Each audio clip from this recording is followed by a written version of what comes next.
मुंबई, महाराष्ट्र। रक्षा मंत्री राजनाथ सिंह ने कहा, आईएनएस सूरत, आईएनएस नीलगिरी और आईएनएस वाघशीर की ऐतिहासिक कमीशनिंग न केवल भारतीय नौसेना का बल्कि हिंद महासागर क्षेत्र में भारत की बढ़ती ताकत का भी प्रमाण है। वैसे तो हिंद महासागर क्षेत्र हमेशा से ही भूरणनीतिक और आर्थिक दृष्टि से महत्वपूर्ण रहा है, लेकिन आज के तेजी से बदलते परिवेश में यह और भी महत्वपूर्ण हो गया है।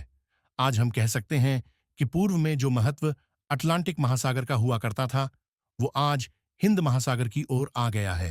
आईएनएस सूरत, आईएनएस नीलगिरी और आईएनएस वाघशीर यानी एक डिस्ट्रॉयर, एक फ्रिगेट और एक सबमरीन की एक साथ हो रही हिस्टोरिक कमीशनिंग सिर्फ इंडियन नेवी की ही नहीं बल्कि आपके नेतृत्व में इंडियन ओशन रीजन में भारत की बढ़ती ताकत का भी यह प्रमाण है।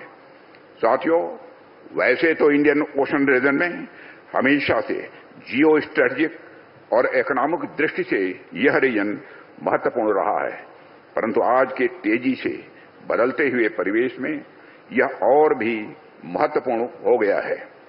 आज हम यह कह सकते हैं कि जो महत्व पूर्व में अटलांटिक ओशन का हुआ करता था, वो महत्व आज शिफ्ट होकर इंडियन ओशन की ओर आ गया है।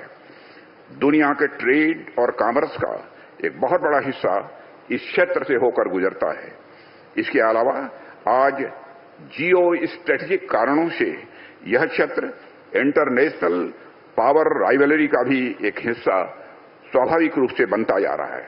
साथ ही यहां drug trafficking, narcotics, smuggling, illegal fishing, human trafficking, terrorism आदि इलीगल एक्टिविटीज का प्रयास होता रहता है। इंडियन ओशन रीजन में भारत का जियो स्ट्रेटेजिक और इकोनॉमिक इंटरेस्ट बहुत पुराने समय से ही रहा है। चाहे हम 2000 ईयर्स पहले के रोम के साथ ट्रेड की बात करें या साउथ ईस्ट एशियन कंट्रीज के साथ अपने व्यापार की बात करें। मलक्का स्टेट से मेडागास्कर और पूर्वी अफ्रीका के समुद्री तट का यह क्षेत्र हमारे लिए डायरेक्ट इंटरेस्ट का क्षेत्र सदी से रहा है।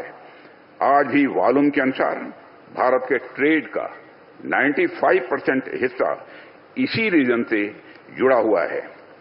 ऐसे में इंडियन ओशन रीजन में एक सशक्त इंडियन नेवी की प्रेजेंस हमारे लिए स्वाभाविक रूप से सबसे बड़ी यह प्रायोरिटी हो जाती है। आज हो रही 3 बड़े और मॉडर्न प्लेटफॉर्म्स की कमीशनिंग हमारे लक्ष्य प्राप्ति की दिशा में अत्यंत महत्वपूर्ण एक माइलस्टोन है। माननीय